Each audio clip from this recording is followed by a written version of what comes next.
Hi guys, it's Tamara. I'm back with another video today. Today is Monday, and we're going to be talking a little bit about behavioral problems in relationships with your family, your parents, a close friend, and maybe even a spouse or a partner. So we're going to talk about that today because last week we talked a little bit about dysfunctional families and dysfunctional behaviors. And so now we're going to talk about some of those dysfunctional behaviors in depth. So thank you so much for coming back to my channel for those who are subscribed. And for those who are not, I encourage you to hit the subscribe button right over here on my left, your right, so that you can stick around with us and continue to grow in our community, which grows hourly, which is awesome. So come aboard and join us. So the benefits for you today in this video is that you're going to learn about intermittent explosive disorder. We're going to talk a little bit about that because I want to point out some things that you most likely have dealt with. So let's just go ahead and jump into the video. So you're probably wondering, what is intermittent explosive disorder? Well, it's a disorder that's in the Diagnostic and Statistical Manual of Mental Disorders. And I'm going to post a video up here where I talk about the DSM in a little bit more length and a little bit more depth. But that is the manual. It's actually considered the Bible of psychology, which I totally disagree with. But it's considered that, not by me, of course. But the book basically outlines a variety of mental illnesses, and it allows us mental health professionals to communicate with each other using a common language. It also allows us to focus a little bit more on diagnoses and billing insurance and kind of creating a storyline to the lives of the patients and the clients that we treat. So in the DSM, there is a section known as impulse control disorders, and those disorders are characterized by an inability to control impulse, by an inability to control thought patterns and behaviors. Really what it is it's going from 0 to 100 without anything in between. It's going from mildly agitated to extraordinarily agitated.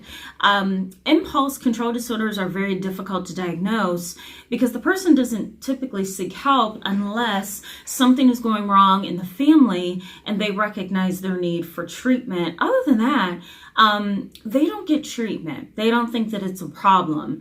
Although it may cause distress, intermittent explosive disorder, not everyone seeks treatment. So let me explain to you what it is.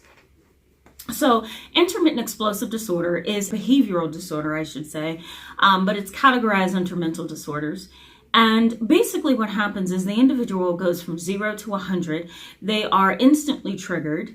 They are impulsive. They never pause to think before they act. They just act. They are sometimes verbally aggressive, and they engage in property destruction.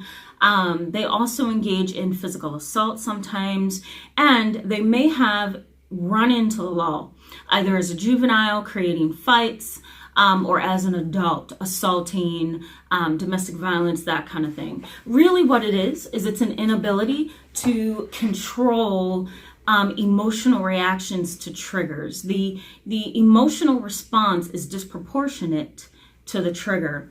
And in cases where there's domestic violence and there's family trauma, you're most likely going to see intermittent explosive disorder. Now, one of the issues that we have as mental health professionals is trying to diagnose intermittent explosive disorder without really looking at other mental illnesses or other mental health disorders. So for example, if I'm working with an adolescent who has intense anger and they go from 0 to 100, what I need to figure out is this ADHD, attention deficit hyperactivity disorder, where the individual is very, very impulsive?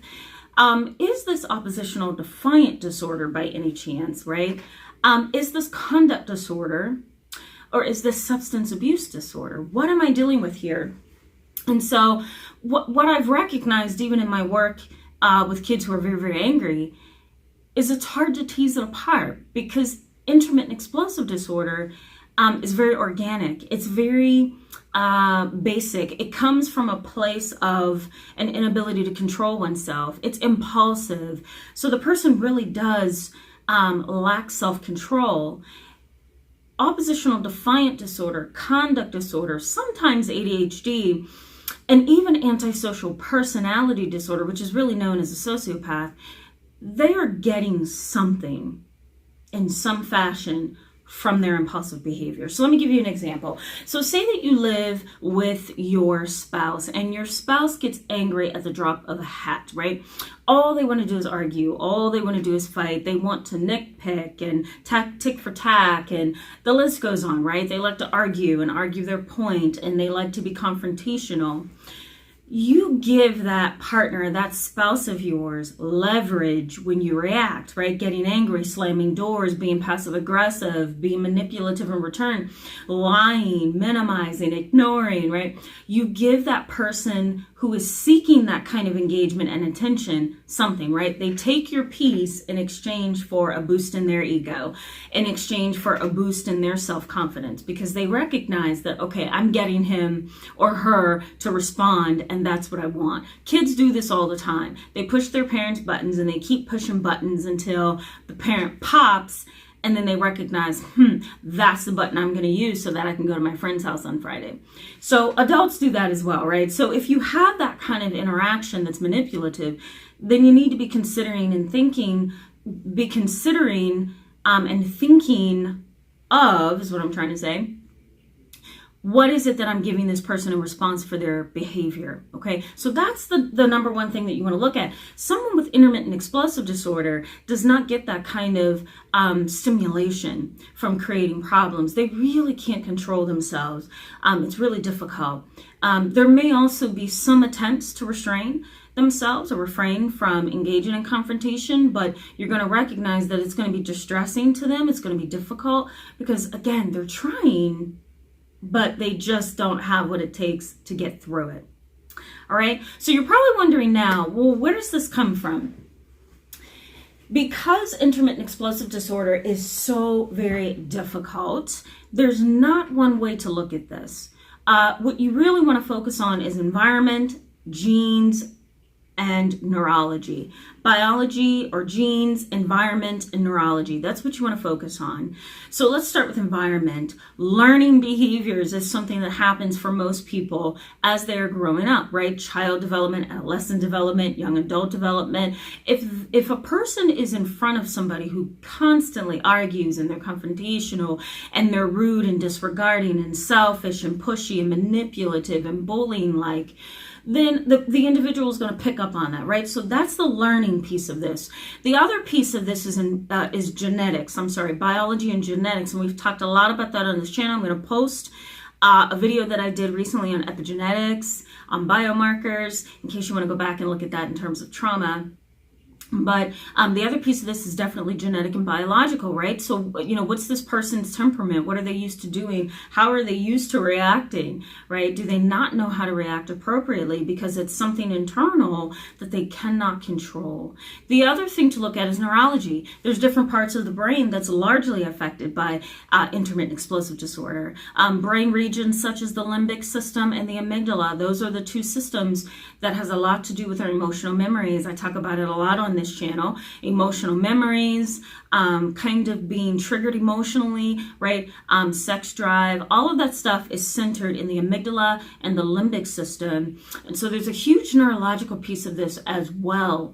The other piece would be the hippocampus. I've had a lot of kids come in and say, I just don't remember going from 0 to 100. I blacked out, I this, that, the other. That can be blamed on the hippocampus. The hippocampus has a lot to do with storing of memory and emotion and regulation and automatic responses in the body, like thirst, hunger, that kind of thing. So we've got brain parts that's influencing intermittent explosive disorder. And it's not all willpower. And so I think that's important to point out. If you have had an experience with intermittent explosive disorder, let me know in the comment section below. Let me know if these videos are helpful to you guys. We'll continue talking about some of this stuff next week. Next week, we're going to talk a little bit about the behaviors. We're going to zone in. And then guess what? May is coming up. So we're going to start a brand new topic that we're going to pick and pull apart over the course of May. So if you have some ideas, let me know in the comment section below. I'm always looking for ideas. Have a wonderful Monday, and I will see you again on Wednesday. All right, guys. Bye-bye.